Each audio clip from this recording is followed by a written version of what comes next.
Hello बच्चों, welcome back to the exam originals. अभी हम क्या डिस्कस कर रहे थे? Indus Valley Civilisation. तो उसी लेक्चर को हम आगे कंटिन्यू करते हैं। अब अभी पिछली लास्ट 3 क्लासेस में हमने 2 सिटीज़ बड़ी बड़ी पढ़ ली थी, मोहनजोदारो एंड हड़प्पा। उसके बाद हमने चानुदारो और कालीबंगन को भी पढ़ लिया था। ठीक, अब बारी है किसकी? चानुदारो। ये चानुदारो कालीबंगन हो गया था। आज की क्लास में हम बनवाली से स्टार्ट करते हैं। बच्चों, इसके पहले का अगर आपको चीज़ें समझनी है तो इसके पहले के 3 लेक्चर्स आप लोग देख लीजिए। उससे आपको क्लियर हो जाएगा ये चैप्टर में अभी तक हम क्या कर चुके हैं, और उसके बाद ही आप ये वाला वीडियो देखना स्टार्ट करना। मतलब अगर आपने पहले के 3 वीडियोस नहीं देखे हैं तो आप इस वीडियोस के लिए इस वीडियो को थोड़ा होल्ड करो और पुराने 3 वीडियो देखो, उसके बाद ये वाला वीडियो स्टार्ट करना आप। ओके, तो अब हम आते हैं प्रॉपर हमारी नेक्स्ट इंपॉर्टेंट साइट पर, बनवाली। बनवाली के क्या क्या फीचर्स हैं? देखो, ये साइट्स में ना हमको 2-3 फीचर मैंने आपको पहले ही बोला। बड़ी बड़ी जो 2 साइट थी, मोहनजोदारो और हड़प्पा, वो हमने काफ़ी डिटेल में देखी। अब इसको ना हमको उतना डिटेल में देखने की ज़रूरत नहीं है, सिर्फ हम कुछ कुछ मेन फीचर्स पढ़कर आगे निकलेंगे। ठीक है, तो it is situated near river Saraswati, in Haryana. Banawali तो कहाँ पर है? बनवाली, इसका इंपॉर्टेंट पॉइंट हरियाणा में। Okay, excavated by doctor Bisht. अब इसका एक कैरेक्टरिस्टिक फीचर था बनवाली का। जब मैंने आपको पोर्टो हरप्पन कल्चर पढ़ाया था, पोर्टो हरप्पन कल्चर में मैंने आपको बताया था कालीबंगन और बनवाली। कालीबंगन और बनवाली 2 ऐसी सिटीज हैं जहां पर आपको पोर्टो हरप्पन और हरप्पन दोनों स्टेजेस देखने मिलती हैं हरप्पन कल्चर की। तो both stages of proto Harappan and Harappan development are seen here in Banawali. This is a important point. Now another important point about Banawali, extensive cultivation of barley. Very very important. क्या? Extensive cultivation of barley. Now moving on, Lothal. Next important site क्या है? लोथाल। ठीक, अगर मोहनजोदारो और हड़प्पा के बाद अगर order में जमाना है आपको साइट का जो इंपॉर्टेंस है, तो उसका 3rd नंबर पर लोथाल ही आएगा। लोथाल कहां पर है? On the bank of river Cambay in Gujarat. ठीक, now in India maximum number of IVC sites are in Gujarat. ये याद रखना बच्चों, नॉट इन राजस्थान। सबसे ज्यादा आईवीसी साइट्स इंडिया में कहां पर है? गुजरात में। Lothal is excavated by marine archaeologist, our Indian marine archaeologist Shri Ranganath Rao, SR Rao. Actually Lothal जो था वो एक्सीडेंटल डिस्कवरी थी। ये मरीन आर्कियोलॉजिस्ट है SR राव साहब, ये द्वारका साइट की डिस्कवरी कर रहे थे, द्वारका को खोज रहे थे, और एक्सीडेंटली इनको लोथाल मिल गया। ठीक है, तो SR Rao is also connected with the discovery of site Dwarka, Krishna ji की नगरी द्वारका। उसको एक्सकवेट करा है श्री रंगनाथ राव ने। Now Lothal was the first known and earliest port in Indian history with an artificially built naval dockyard. मैंने आपको बताया था, it is an engineering marvel. It is an engineering marvel, artificially built naval dockyard. Okay, कब हुआ था ये? It is the earliest port. आज से करीब 4,500 साल पहले। We have artificial naval dockyard, one of the engineering marvel in ancient history. Okay, now another important feature इस साइट का क्या है? लोथाल का एक तो हो गया artificial naval dockyard, and second first to cultivate rice by 1800 BC. 1800 BC में ही राइस का कल्टीवेशन स्टार्ट हो गया था इंडियन सब कॉन्टिनेंट पे। Credit goes to Lothal. Okay, now it is a major centre for trade and commerce. Obvious सी बात है, why it is a major centre for trade and commerce? क्योंकि ये पोर्ट सिटी है। पोर्ट सिटी है, समुद्र के किनारे बसी हुई है, तो ऑब्वियस सी बात है it is going to be a major centre for trade and commerce. अरे तभी तो आर्टिफिशियली बिल्ट नेवल डॉकयार्ड बनाना पड़ा, वरना क्या करते बना के डॉकयार्ड अगर ट्रेड कॉमर्स के लिए ये एक इंपॉर्टेंट सेंटर नहीं होता तो it is an important centre for trade and commerce. Okay, trade and commerce with Persia. Persia means present day Iran. जो ईरान है उसको एंशिएंट टाइम में हम पर्सिया बोलते थे। Okay, now moving on, another very characteristic और a very peculiar thing we found here in Lothal. हमने देखा हमको एक मिट्टी का घड़ा मिलता है। मिट्टी का घड़ा में हमने देखा जैसे विष्णु शर्मा की पंचतंत्र की कहानी है ना, उसमें एनिमल्स से रिलेटेड जो कहानी है, वैसी कुछ कहानी हमको इस जार में डिपिक्ट हुई। जार से हमको पता चलती है एक कनिंग क्रो की कहानी, एक कनिंग कौवे, चालाक कौवे की कहानी, इतनी ब्यूटीफुल पेंटिंग्स के थ्रू ये कहानी बोली गई है इस जार में। तो a big jar with beautiful painting depicting the story of cunning jackal, not crow, cunning jackal has been found here, similar to Panchatantra written by Vishnu Sharma. Okay, not crow, okay, jackal, cunning jackal, चालाक jackal की कहानी है जो हमको इसमें, इसको घड़े को देखते हैं तो समझ में आता है। तो it is similar to Panchatantra story written by Vishnu Sharma. तो very peculiar finding here in Lothal. Now next, fire altars. Fire altars were found. Fire altars मतलब यज्ञ कुंड, मतलब इससे आप क्या समझ सकते हो, अग्नि वर्शिप भी प्रैक्टिस होती होगी, तभी तो फायर अल्टार हमको मिल रहा है। ठीक, now another important thing, another important evidence, evidence of ploughed field. अरे अगर प्लग्ड फील्ड का एविडेंस आपको मिल रहा है, इसका मतलब क्या है, कल्टीवेशन बहुत एडवांस लेवल पे है। अरे जब आप जुताई करोगे फील्ड पे, जब आप जुताई करते हो, हल चलाते हो, उसके बाद जब आप उसमें बीज डालते हो, तब जाके प्रॉपर फसल आती है। तो अगर कोई को प्लगिंग का एक्सपीरियंस है, प्लगिंग का अगर एविडेंस मिल रहा है आपको, मतलब the cultivation was at advance level, not at superficial level or not at raw level, but cultivation was developed at very advanced level in Lothal. ठीक है, अब एक और करेक्टरिस्टिक फीचर ये था, it had buildings with side entrance. मैंने आपको बताया हड़प्पन सिटीज में एंट्रेंस कहां से होती थी, नॉर्थ से, एग्जिट साउथ से, पर लोथाल में एक पेक्युलियर थिंग हमको मिली एक और, वो क्या था, एंट्रेंस ईस्ट से और एग्जिट वेस्ट से। Okay, so this is, it has buildings with side entrance. Now moving on, Surkoteda, another important site, Surkoteda, it was also a port city, Surkoteda. So agar port city hai तो it is important for trade and commerce. Now situated near river Bhogua in Gujarat, तो another important city in Gujarat, Surkoteda, excavated by Jagpat Joshi. ज्यादा कुछ नहीं है इसमें पढ़ने का। Now Rangpur, Rangpur भी गुजरात में है, excavated by Arulstein. Second site where rice cultivation had taken place. First site कौन सी थी जहां पर राइस कल्टीवेशन हुआ, लोथाल, सेकेंड साइट रंगपुर। अब ये तो रंगपुर के बारे में यहां तक बात हो गई। अब कुछ दो मिसलिनियस पॉइंट हैं। Biggest Indus valley site, biggest Indus valley site in India, Rakhigarhi, Rakhigarhi in Haryana. India में जो सबसे बड़ी इंडस वैली साइट है वो है राखीगिरी, नॉट मोहनजोदारो और Harappa, Rakhigarhi in Haryana. But entire Indus valley settlement को अगर आप देखो इंडिया और पाकिस्तान को मिला के, तो जो सबसे बड़ा इंडस वैली साइट है वो है कुंतसी इन पाकिस्तान, कुंतसी। ओके,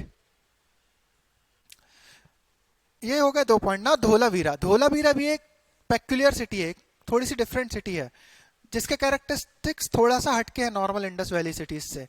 कैसे, पहली बात जो है, धोलावीरा सर्कुलर शेप में है। आप पाओगे इंडस वैली साइट्स जो है वो स्क्वायर शेप में बनी हुई हैं, but Dholavira in circular shape. It is in Gujarat, Dholavira, excavated by doctor Bisht and Jagpati Joshi. It is planned in circular shape, ये इसका पेक्युलर पॉइंट है।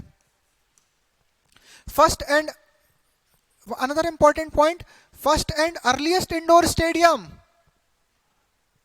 वी हैव इंडोर स्टेडियम 4000 साल पहले, dating back to 4000 year back, we have an indoor stadium in Dholavira, first and earliest known indoor stadium.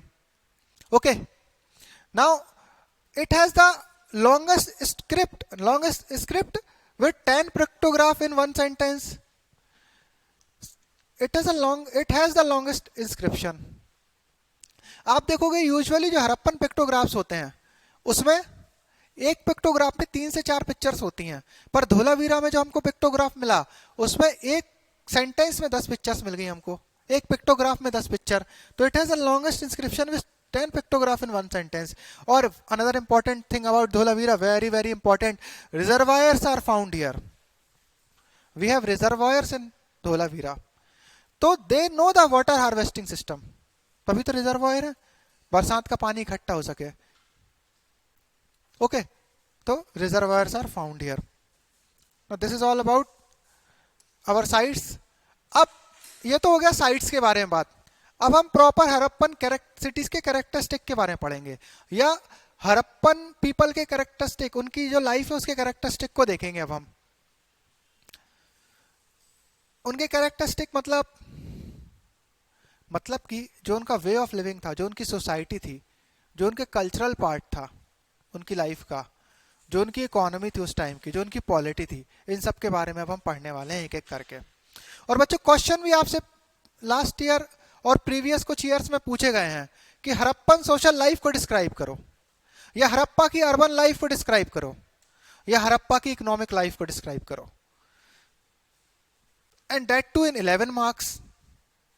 अब अगर ये question 11 marks में आ रहे हैं तो मतलब आपको काफी डिटेल में पढ़ना पड़ेगा इसको। अरे कल्चरल लाइफ तो आपसे पूछ चुके हैं, वो अर्बन लाइफ आपसे, सोशल लाइफ पूछ चुके हैं, हो सकता है आपसे इकोनॉमिक लाइफ पूछ लें या पॉलिटिकल लाइफ पूछ लें। तो एक एक करके हम सारे जो डायमेंशंस हैं इस टॉपिक के उसको कवर करेंगे। तो फर्स्ट डायमेंशन हमारा हो जाएगा सोशल एस्पेक्ट और social life of Harappan people. वहां पर आते हैं।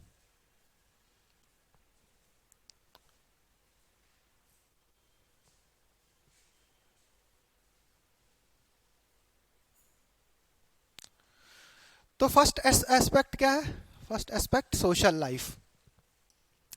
Social life, what was the social life under the Harappans, और what was the social life of Harappan people. तो सोशल लाइफ में हम सबसे पहले आते हैं, सोसाइटी की बात करते हैं। तो सोसाइटी में हमको ये देखना है सोसाइटी कैसी थी। सोसाइटी को हम अलग अलग पॉइंट्स में स्टडी करेंगे। अब हड़प्पन सोसाइटी को अलग अलग पॉइंट्स में, सबसे पहला पॉइंट, सोसाइटी पैट्रियार्कल थी कि मैट्रियार्कल थी, मतलब फादर वॉज द हेड और मदर वॉज द हेड, क्या है। तो अलग अलग एविडेंस से जो हमको टेराकोटा फिगरीन्स वगैरह मिले, इन सब से हमने अंदाजा लगाया कि जो सोसाइटी थी वो मैट्रियार्कल होनी चाहिए। Matriarchal means mother was the head of the family. Why? क्योंकि जो टेराकोटा फिगरीन्स में हमको जो मोस्ट प्रोमिनेंट फिगर्स मिलते थे, ह्यूमन फिगर्स, वो फीमेल्स के मिलते थे, और ऐसा लगता था कि वो फीमेल गॉडेसेस होंगी। तो डेफिनेटली जो फीमेल्स थी वो काफ़ी इंपॉर्टेंट पोजीशन होल्ड करती होंगी, तभी तो हमको इतने सारे टेराकोटा फिगरीन्स उनके मिलते हैं। तो इससे हम एक अंदाज़ा लगा सकते हैं कि society must have been matriarchal, not patriarchal. Okay, ये तो हो गई सोसाइटी की इन जनरल बात। Now second point, what about the caste formation. भाई ऐसी कोई सोसाइटी नहीं है, ऐसी कोई सोसाइटी नहीं है जहां पर डिविजन्स ना हो। आप थ्रू आउट द हिस्ट्री उठा के देख लो, ठीक, डिविजन्स तो हर सोसाइटी में आपको मिलेंगे। अब सबके अलग अलग क्राइटेरिया रहे हैं डिवीजन के। जब आर्यंस इंडिया आए तो आर्यंस ने एक कास्ट सिस्टम बना दिया सोसाइटी को डिवाइड करने के लिए। आर्यंस ने कास्ट सिस्टम बनाया और सोसाइटी को डिवाइड करा 4 वर्ण में, ब्राह्मण, वैश्य, क्षत्रिय, शूद्रा। पर इसके पहले क्या था? ये तो आर्यन से शुरू हुआ, इसके पहले क्या था? तो इसके पहले जो सोसाइटी थी वो अलग अलग क्लासेस में डिवाइड थी। क्योंकि देखो बच्चों, inequality is the state of law. असमानता एक नेचर का एक रूल है। Inequality is the rule of nature. क्यों? क्योंकि बच्चों अगर मैंने सबको इक्वल रिसोर्सेज दे दिए पूरी पॉपुलेशन को, तो क्या होगा? हर इंसान अलग है, हर ह्यूमन बीइंग यूनिक है। कुछ लोग उससे मेहनत करके उस रिसोर्सेज को मल्टीप्लाई करके बहुत ज़्यादा बड़ा कर देंगे, और कुछ लोग उन रिसोर्सेज का यूज़ करके उनको ख़त्म कर देंगे। तो अब डेफिनेटली क्या होगा इससे? जिन्होंने ख़त्म कर दिया रिसोर्सेज को, उनके पास कुछ नहीं, और जिन्होंने उसका जुडिशियल यूज़ करा और उसको मल्टीप्लाई कर लिया, वो अमीर हो गए। तो ये तो बाय नेचर इनइक्वालिटी होने ही वाली है। अब इस इनइक्वालिटी को आपने क्या करा? आगे सोसाइटीज ने अलग अलग तरीके से डिवाइड करा इस इनइक्वालिटी को, ठीक। उसके अलग अलग रीजंस रहे हैं over the span of time. Aryans के कुछ अलग रीजन थे, आर्यंस के बाद जो सोशल डिवीजन हुए उनको कुछ अलग रीजंस थे, यहाँ पर कुछ अलग रीजन। बट पॉइंट क्या है? पॉइंट ये है कि सोसाइटी में हमेशा डिविजन्स मिलने ही हैं आपको। It is a rule of law, rule of nature. तो यहाँ पर क्लास फॉर्मेशन मिलता है हमको हड़प्पन सोसाइटी में। Society is divided into different classes. Different classes means rich merchant, सबसे अमीर कौन होंगे? जो ट्रेड करते हैं। अभी भी आप देख लो, सबसे अमीर वही लोग हैं जो ट्रेड करते हैं, जो बिजनेस करते हैं। तो businessman, merchants and traders were richest. ठीक, उनसे कम रिच, उनसे कम कौन रहेंगे? ट्रेडर्स और मर्चेंट से कम जो रहेंगे वो रहेंगे आपका वर्किंग क्लासेस, जैसे कि आर्टिशियंस, आर्ट वगैरह में बिजी हैं जो लोग। ठीक है, उससे जो थोड़े कम अमीर रहेंगे वो रहेंगे पीजेंट्स। ये मैं आपको हायरार्की बता रहा हूं। ये देखो कि सोशल डिवीजन कैसे थे, क्लास डिवीजन कैसा था। तो सबसे ऊपर मर्चेंट्स,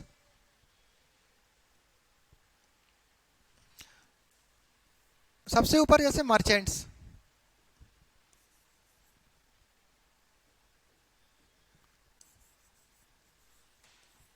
मर्चेंट्स एंड ट्रेडर्स, ये सोशल डिवीजन है या क्लास का डिवीजन है सोसाइटी का, merchants and traders.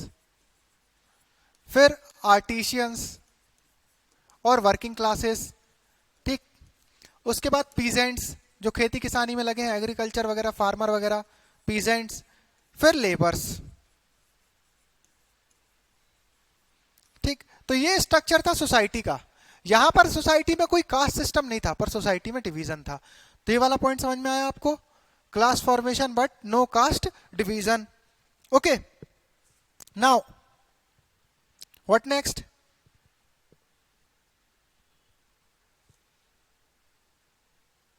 City life. अब आते हैं very important part, city life.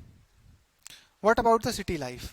ठीक, उसके पहले एक और चीज देख लो आप, सिटी लाइफ स्टार्ट करने से पहले। अगर आप सोसाइटी की बात कर रहे हो तो पहला पॉइंट हमने क्या देखा? मैट्रियार्कल सोसाइटी है, कोई क्लास कास्ट डिवीजन नहीं है, क्लासेस का डिवीजन है। उसके अलावा डिफरेंट डिफरेंट एथनिक ग्रुप्स एक साथ रहते थे। मैंने आपको जो कैरेक्टरिस्टिक फीचर्स बताए थे इंडस वैली के, उसमें ये बताया था unity in diversity, unity in diversity and peaceful living. तो उसमें मैंने बताया था कि आपको 6 अलग अलग रेसेस एक साथ रहती थी और आपको कहीं कभी भी उनके कॉन्फ्लिक्ट के, कोई वाइड स्प्रेड कॉन्फ्लिक्ट के आपको एविडेंस नहीं मिलते हैं। मतलब वो पीसफुली रहते थे, they believe in unity in diversity. तो वो 6 अलग अलग रेसेस कौन सी थी जो एक साथ रहती थी? वो थी Australoid, Alpinoid, Australoids, Alpinoids, proto Australoid, Mongoloids, Negroloids and Mediterraneans. These were the 6 races. फिर से ऑस्ट्रेलॉइड, 1 मिनट,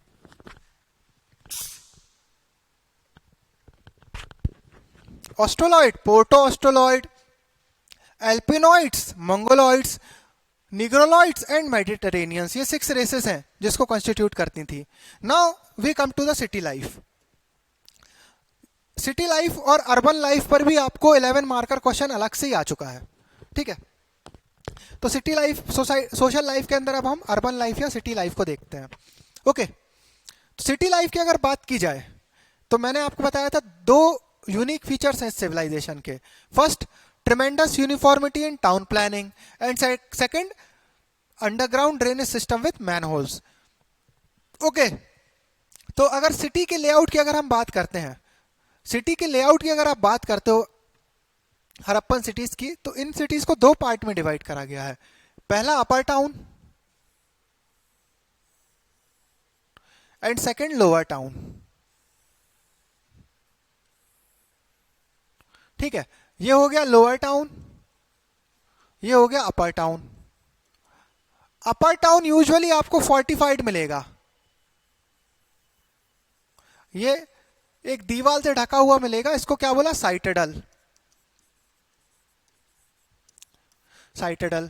अब जो सारे इंपॉर्टेंट स्ट्रक्चर रहेंगे आपके सिटी के, यहां पर रहेंगे अपर टाउन में। क्यों? क्योंकि ये एलिवेटेड पोर्शन में है और जो साइट्स थी वो नदी के किनारे हैं, तो फ्लड का खतरा हमेशा रहता था। तो आपको जो इंपॉर्टेंट स्ट्रक्चर है उनको पानी से बचाना पड़ेगा, तो आपने एक एलिवेटेड प्लेटफॉर्म पे बनाए वो सारे। ठीक, अपर टाउन में उसको आपने ढक भी दिया, आपने कवर भी कर दिया साइटेडल से। ठीक, अब यहां पर आपको सारे इंपॉर्टेंट सेटलमेंट, ग्रेट पाथ वगैरह, ग्रेनरीज वगैरह, ये सब आपको अपर टाउन में देखने मिलती हैं। ठीक, ये हो गई अपर टाउन की बात। अब आते हैं हम लोअर टाउन पे। लोअर टाउन कैसा दिखता है? तो लोअर टाउन में हम अब स्ट्रीट्स की बात करेंगे, टाउन प्लानिंग की बात करते हैं। अब हम टाउन प्लानिंग से मतलब मतलब कि स्ट्रीट्स कैसी थी, गलियां कैसे बनती थी, हाउसेस कैसे बनते थे, उनका स्ट्रक्चर क्या था, यही सब चीजें के बारे में आपको उनकी अर्बन लाइफ के बारे में, अर्बन लाइफ में लिखना पड़ेगा। जो क्वेश्चन है उसमें आपको ये सब चीजें बतानी पड़ेंगी आंसर में। तो आ जाओ अपन अब प्रॉपर लेआउट लोअर टाउन का या प्रॉपर सिटी का लेआउट देखते हैं अब हम। ठीक, इस सिटी में समझ लो फॉर एग्जांपल ये सिटी है, इस सिटी में एक मेन स्ट्रीट होती थी, मुख्य रास्ता, मेन स्ट्रीट, मेन सड़क है ये। ठीक, इस सिटी की ये हो गई मेन स्ट्रीट।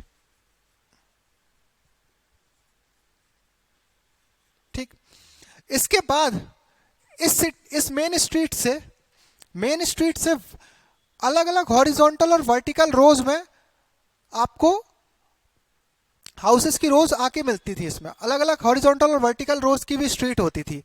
मतलब देखो ऐसी ऐसी ऐसी, ये हॉरिजॉन्टल रोज हो गई और ये वर्टिकल स्ट्रीट हो गई। ये छोटी छोटी मेन छोटी छोटी स्ट्रीट, ये हॉरिजॉन्टल स्ट्रीट रास्ते हो गए। ठीक, और ये वर्टिकल स्ट्रीट, हॉरिजॉन्टल छोटी छोटी सी, ये सब जाके, ये जो हॉरिजॉन्टल स्ट्रीट भी है ये जाके आपको मेन स्ट्रीट में मिल रही है। ठीक, हॉरिजॉन्टल एंड वर्टिकल।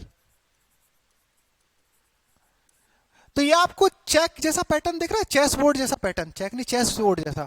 तो चेस बोर्ड पैटर्न में स्ट्रीट का लेआउट रहता था शहर का। ठीक, और एक मेन स्ट्रीट होती थी। अब इन मेन स्ट्रीट की जहां पे भी ये मेन स्ट्रीट से जहां पे भी ये स्ट्रीट्स मिलती थी, वहां पे आपको स्ट्रीट लाइट की व्यवस्था भी मिलती थी। जैसे आज आपको हर स्ट्रीट के बाहर स्ट्रीट लाइट मिलती है, ऐसे उस टाइम पर भी उन्होंने स्ट्रीट लाइट की व्यवस्था बना रखी थी। कैसे, यहां पर आपको पोल्स मिलेंगे। ये जो स्ट्रीट है समझ लो यहां पर स्ट्रीट मिल रही है, तो यहां पे आपको पोल्स मिलेंगे, ऐसे ये पोल्स हैं। और इन पोल में आपको जगह मिलेगी मशाल रखने की, मशाल जलाने की। इस तरीके से पोल बनाए गए हैं कि इसमें आप रोज रात को मशाल जलाई जाती होगी, क्योंकि इसमें ऐसा होल छोड़ा गया है कि आप मशाल फंसा सको, या आप तेल भर के इसमें चिमनी बना के प्रॉपर इसमें आप लाइट कर सको। तो इस तरीके से ये पोल्स आपको हर सिटी के एंड, हर स्ट्रीट के एंड पर मिलेंगे। जैसे ये स्ट्रीट गई है तो ये जंक्शन है, तो यहां पर आपको पोल्स मिलेंगे। ठीक, और रात में डेफिनेटली लेट अप होते होंगे जब ये है। तो आप ये सोचो कितना एडवांस लेवल की टाउन प्लानिंग है ये।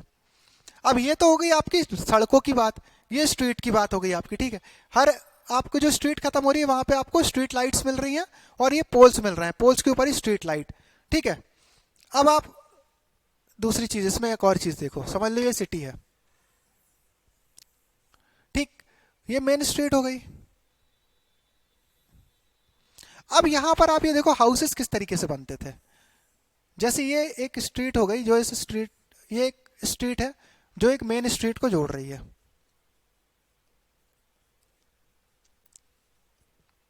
ठीक है, अब ये देखो आप, जिस समझ लो एक ये, तो एक ये घर हो गया, यहां से लेके यहां तक ये हाउस नंबर 1 हो गया।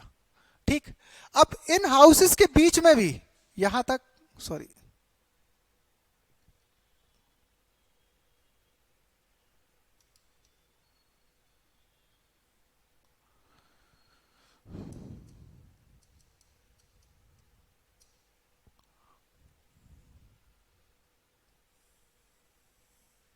ये हाउस नंबर 1 हो गया। ठीक, इन हाउसेस के बीच में भी गैप रहता था, ये हाउस नंबर 2 हो गया। फॉर एग्जांपल इस सिटी में हाउस 1 और 2, इसके बीच में ये गैप है। ठीक, छोटा सा गैप था, ये मैंने ज्यादा बढ़ाया। हर हाउसेस के बीच में आपको गैप मिलेगा, प्रॉपर खाली एरिया, यहां आप अपने काम कर सको। अब ये देखो, ये जो घर है, इस घर से ये नाली है, ये ड्रेनेज है, ये ड्रेनेज कनेक्टेड है हर घर के बाहर। हर घर के बाहर से एक ड्रेनेज का ये पाइप जा रहा है, ये नाली जा रही है। ठीक है, ये ड्रेनेज की जो नाली जा रही है, ये ड्रेनेज की नाली ऐसे हर घर के बाहर से निकलेगी। ठीक है, और यहां पर एक मेन ड्रेनेज लाइन रहेगी, अंडरग्राउंड ड्रेनेज लाइन, ये इससे जाके मिल जाएगी। अब ये ड्रेनेज लाइन हर घर से निकल रही है, देखो हर घर के सामने से ड्रेनेज लाइन निकली और प्रॉपर मेन ड्रेन, इसको मेन ड्रेन बोल दो आप, मेन ड्रेन मेन नाली में जाके जुड़ गई है।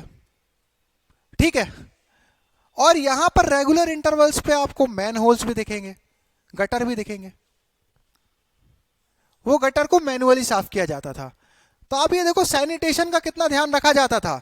हर घर के बाहर से आपको ड्रेनेज मिल रहा है और ये मेन ड्रेन में कनेक्ट हो रहा है, और मेन ड्रेन में भी आपको मैन होल्स दिख रहे हैं ये। तो this is an advance level of town planning.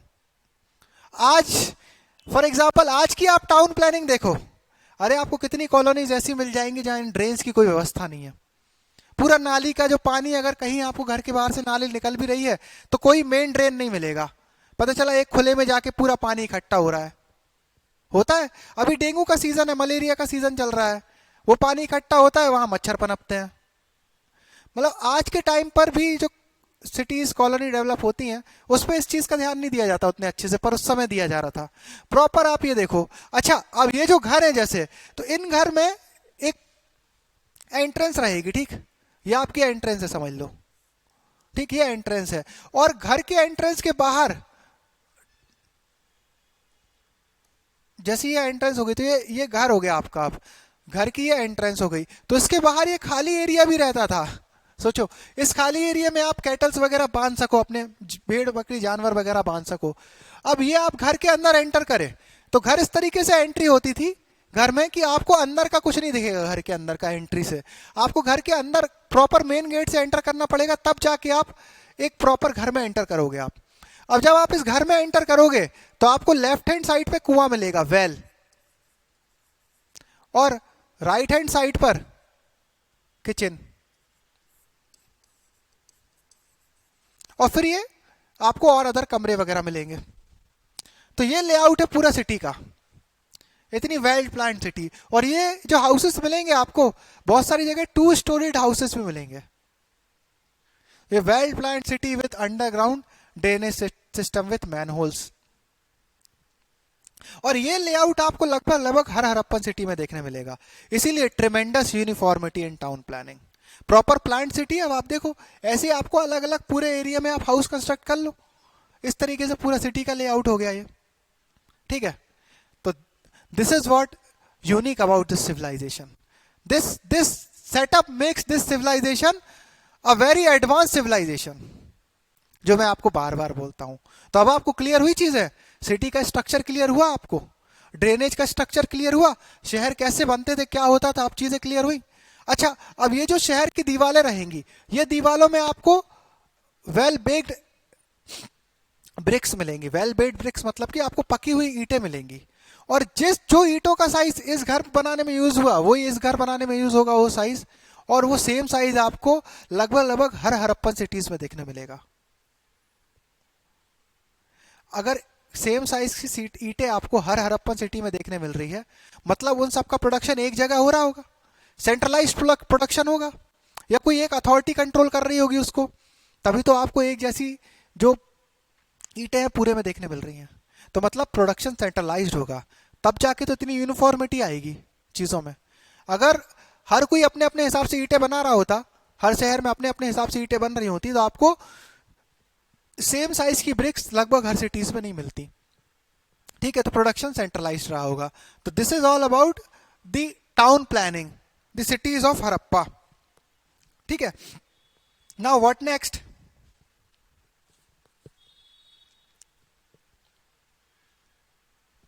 Now we move on to food habits. देखो, अर्बन लाइफ में आपको, अभी मैंने आपको ये चीजें बताई, सिटी का लेआउट लिखना आप, ठीक, या कोई भी क्वेश्चन आएगा सोशल लाइफ पे तो भी आपको सिटी के बारे में बताना पड़ेगा। उसके अलावा सोसाइटी के बारे में बताना पड़ेगा, मैट्रियार्कल सोसाइटी, क्लास डिवीजन के बारे में आपको बताना पड़ेगा, ठीक है। अलग अलग रेसेस रह रही थी, ये बताना पड़ेगा। फिर अब एक और इंपॉर्टेंट पार्ट आता है फूड हैबिट्स। फूड हैबिट्स क्या रही होंगी इनकी? तो फूड हैबिट्स में वो दोनों फूड हैबिट थी उनकी, वेजिटेरियन और नॉन वेजिटेरियन। ऑब्वियस सी बात है, नदी किनारे हैं, नॉन वेजिटेरियन हो सकते हैं, फिश वगैरह खाते होंगे। और वेजिटेरियन क्यों? क्योंकि आप ये देखो, फसल वगैरह एग्रीकल्चर भी तो प्रैक्टिस कर रहे हैं। तो food habits both vegetarian and non vegetarian. और उनका जो स्टेपल फूड है, स्टेपल फूड क्या होगा? बार्ली। सबसे ज्यादा तो बार्ली ही होता था, तो staple food was barley. Now this is all about food habits. What about their life? तो देखो, मैंने आपको पहले ही बताया, इंडस वैली पीपल और हाईली फैशनेबल, बहुत फैशनेबल लोग थे। क्या करते थे वो? अलग अलग तरह की बियर्ड्स रखते थे। अरे मैंने आपको स्टैचू ऑफ बियर्डेड मैन दिखाया था, उसमें आपने देखा था क्या बढ़िया उसकी बियर्ड थी, जैसे आज हम लोग रखते हैं प्रॉपर चिजल्ड बियर्ड। ओके, वो अलग अलग हेयर स्टाइल्स की शौकीन थी वहां पर गर्ल्स या लड़कियां। ठीक, एमुलेट्स वगैरह ज्वेलरी वगैरह पहनती थी, बीड्स की बनी ज्वेलरी पहनती थी वो। ठीक है, तो देवर हाईली फैशनेबल। तो दे आर बेसिक, जो उनका day to day life style थी, उस बेसिक लाइफ स्टाइल में वो highly fashionable people, highly fashionable Indus valley people. Now moving on, decorative habits तो हाईली फैशनेबल। इसमें क्या है आप ये देखो, they imported lipstick from Greeks, lipsticks and perfumes they import from Greece, ornaments were worn. ठीक है, हॉबीज क्या थी ना, hobbies, what are their hobbies? Hobbies देखो, उस टाइम पर फोन वगैरह तो चलते नहीं थे, टेलीविजन वगैरह तो थी नहीं कि मूवीज वगैरह देख ली, फोन चला लिया, टाइम पास कर लिया, व्हाट्सएप फेसबुक चला लिया, तो कैसे टाइम पास करेंगे वो? लेजर एक्टिविटीज क्या होंगी? तो लेजर एक्टिविटीज में उनके क्या, वो डाइसिंग, पासे पासे फेंकते थे, उससे रिलेटेड कोई गेम खेलते थे। ठीक है, डांसिंग, सिंगिंग, बुल फाइटिंग, जो आज आप जल्ली कट्टू देखते हो, जल्ली कट्टू, उस टाइप से चीजें भी चलती रही थी उस टाइम पर। बुल फाइटिंग, बोटिंग, ऑब्वियस सी बात है बोटिंग तो होगी। तो these were there, boating, fishing, dancing, these were there hobbies. Now another important part, ये तो हो गया day to day related activities. अब व्हाट अबाउट डेथ? मरने के बाद वो किस तरीके से, एंड रिचुअल्स क्या होते थे? किसी भी सोसाइटी के एंड रिचुअल्स भी बहुत इंपॉर्टेंट है, आपको सोसाइटी के बारे में जानना है तो what about their and ritual? मरने के बाद डेड बॉडी का क्या होता था? तो basically it is about burial practices. Okay, तो बरियल प्रैक्टिसेस क्या थी? तो इन बरियल प्रैक्टिसेस, मार्टिमर व्हीलर, मैंने आपको बहुत एक नाम बताया था, मार्टिमर व्हीलर, आईवीसी में बहुत बड़ा नाम है, इंडस वैली सिविलाइजेशन के लिए बहुत बड़ा नाम है, बहुत बड़े स्कॉलर है आईवीसी के, Mortimer Wheeler. He worked extensively on RVC burials. ठीक है, तो उन्होंने ये बोला कि bodies were disposed in sitting posture, sitting posture, head facing north. इसका मतलब क्या? अगर बॉडी को सिटिंग पोस्चर में आप दफना रहे हो और हेड फेसिंग नॉर्थ, इसका मतलब यहां से आप अंदाजा लगा सकते हो कि it must be probably the Shiva worship. Why? क्योंकि ऐसा माना जाता है शिव जी कहाँ रहते हैं, कैलाश पर्वत पर, और कैलाश पर्वत की डायरेक्शन क्या है, नॉर्थ डायरेक्शन। तो इसीलिए वो नॉर्दर्न फेसिंग हेड रखते थे और फेस रखते थे नॉर्दर्न फेसिंग। ओके, तो शिवा वर्शिप के सिग्नल मिलते हैं हमको यहाँ पे। नाउ रंगपुर जो है, रंगपुर इन गुजरात, यहाँ पर पार्शियल बरियल प्रैक्टिस होता था। पार्शियल बरियल मतलब डेड बॉडी का किसी भी एक ऑर्गन उठा के उसको बरी कर दिया और बाकी की बॉडी को डिस्पोज ऑफ कर दिया। ठीक, तो this is partial burial. Urn burial, urn burial in Surkotada, urn burial मतलब डेड बॉडी को आपने जला दिया, फिर उसकी जो एशेस थी उसको एक पॉट में रख के आपने बरी कर दिया, पॉट में रख के दफना दिया। तो this is called urn burial in Surkotada. Coffin burial, coffin burial कहाँ प्रैक्टिस होता था? कॉफिन बरियल मतलब कि वुडन चेम्बर में आपने एक वुडन बॉक्स में डेड बॉडी को दफना दिया। ये कहाँ पर? हड़प्पा में। Coffin burial was practised in Harappa and Lothal. तो this is all about burial practices. Now moving on to the economic aspect. तो अगर आपको सोशल लाइफ के बारे में पूछा जाए या सोशल लाइफ के बारे में अगर आपको लिखने आता है, तो इन पॉइंट्स में आपको सोशल लाइफ लिखनी पड़ेगी। सोशल लाइफ या सोसाइटी के बारे में, तो कौन कौन से पॉइंट्स में आप लिखोगे? देखो, सोशल लाइफ,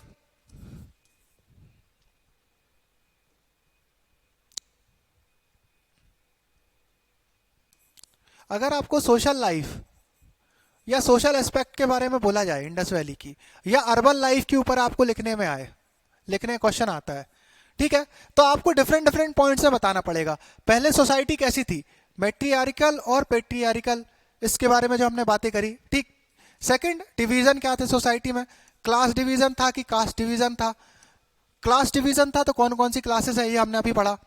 ठीक, उसके बाद ये तो हो गया डिवीजन, मैट्रियार्कल है कि पेट्रियार्कल, कौन कौन सी रेसेस रहती थी वहां। ठीक, रेसेस के बारे में आपको बताना पड़ेगा। फिर यहां पर आप उसकी बात कर सकते हो, यूनिटी इन डाइवर्सिटी और पीसफुल लिविंग, उनका जो जनरल एटीट्यूड था उससे आप रिलेट कर सकते हो इसको, ठीक है। उसके बाद आपको प्रॉपर टाउन और सिटीज़ के बारे में बताना पड़ेगा, उनके लेआउट के बारे में आपको एक्सप्लेन करना पड़ेगा छोटा छोटा। अगर प्रॉपर इसी पे क्वेश्चन आ रहा है तो बहुत डिटेल में करो, वरना कुछ पॉइंट आपको टाउन और सिटी का जो मैंने आपको लेआउट वगैरह समझाया उसके ऊपर भी लिखना पड़ेगा, वरना ये 2 पॉइंट तो लिखने ही पड़ेंगे, ट्रेमेंडस uniformity in town planning and underground drainage system with manholes, ठीक है। उसके बाद आपकी फूड हैबिट्स, ठीक है, हॉबीज, हॉबीज हो गई। नाउ हॉबीज के बाद क्या, फूड हैबिट हो गई, हॉबीज हो गई। Second food hobbies, food habit, hobbies. Now और क्या था, और क्या पढ़ा हमने, एक मिनट, और क्या देखा था, Pariyal practice, decorative habits, very ये भूल गया था, ठीक है। डेकोरेटिव हैबिट्स, डेकोरेटिव हैबिट्स के बाद बरियल प्रैक्टिसेस, इतना आपको बताना पड़ेगा अगर आपको सोसाइटी के बारे में बात करनी है तो, ठीक। बरियल प्रैक्टिसेस और एंड रिचुअल्स, ये हो गया सोशल लाइफ का समरी। सोशल लाइफ और अर्बन लाइफ या सोसाइटी के बारे में अगर आपको लिखना है तो ये सब लिखना पड़ेगा। अब हम बात करेंगे इकोनॉमिक लाइफ की, इकोनॉमी क्या थी हड़प्पा की, what about their economic life, question economic life पर भी आपको आ सकता है, लॉन्ग शॉर्ट कुछ भी, तो इकोनॉमिक लाइफ के बारे में हम पढ़ते हैं।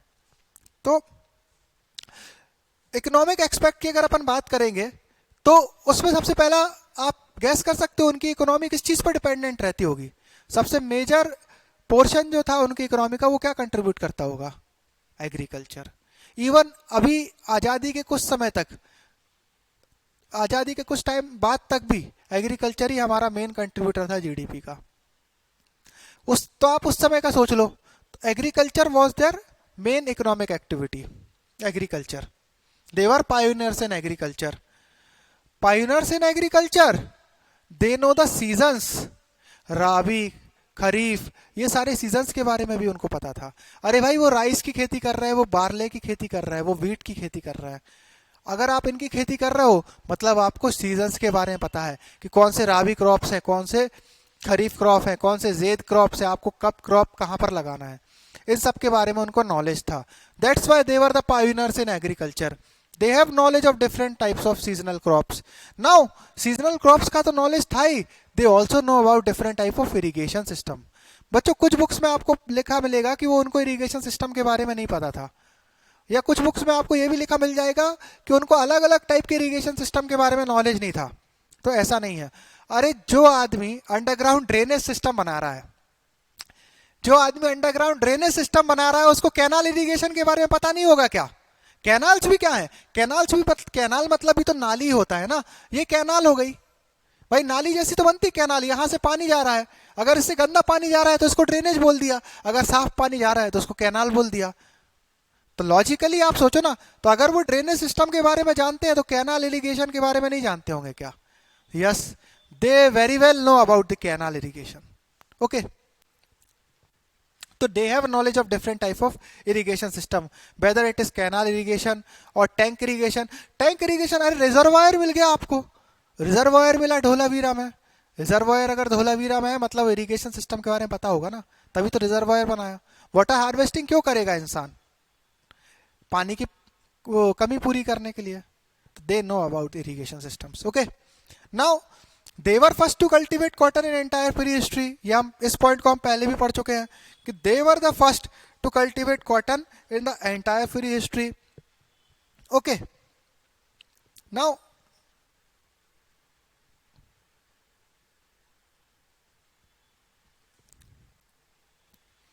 Now they used a cart called इक्का।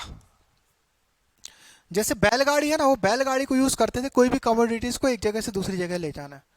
भाई इतने सारे भारी भरकम ग्रेन्स है, ग्रेन्स को अगर आपको कहीं ले जाना है, खुद भी कहीं जाना है, तो कैसे जाओगे आप? पैदल जाओगे तो काफी टाइम लगेगा।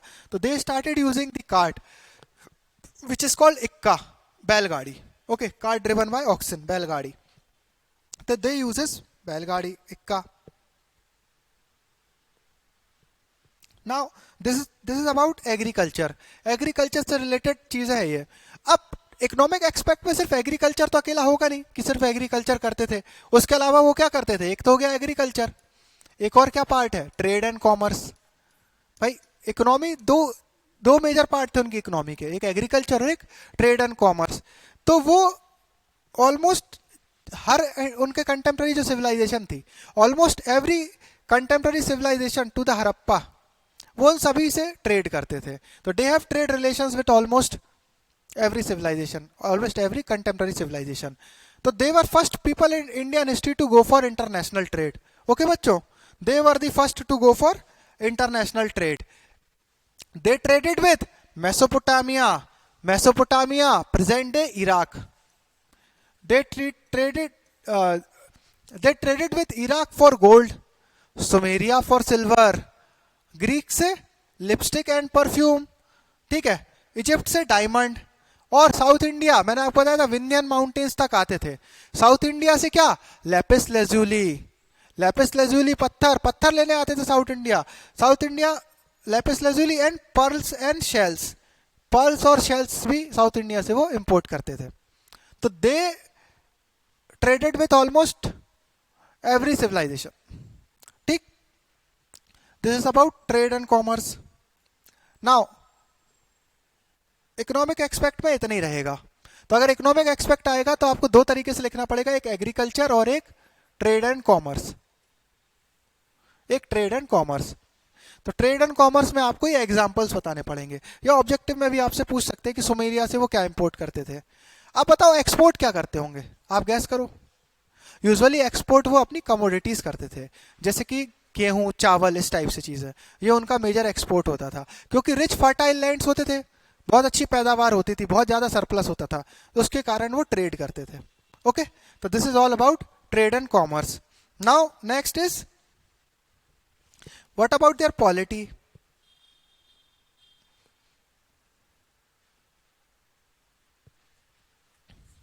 What about their polity.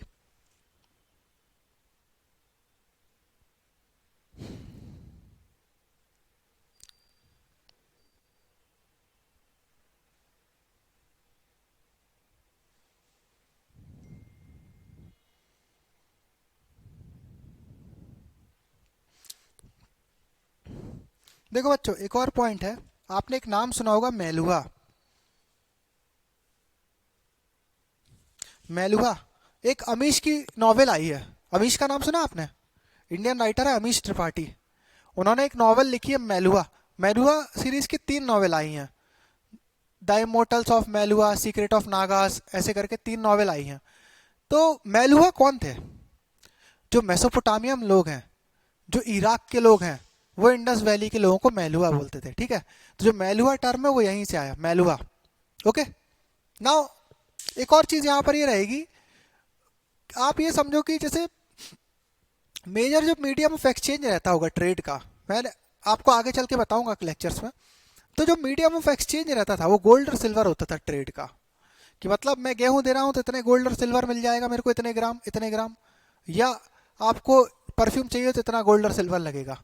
Gold coins वगैरह नहीं चलते थे, बट हाँ एज अ रॉ गोल्ड और सिल्वर मीडियम ऑफ एक्सचेंज होता था, ठीक। कॉइन्स का सिस्टम बहुत आगे चल के आया। ओके, तो this is all about economic aspect. Now we move on to political aspect.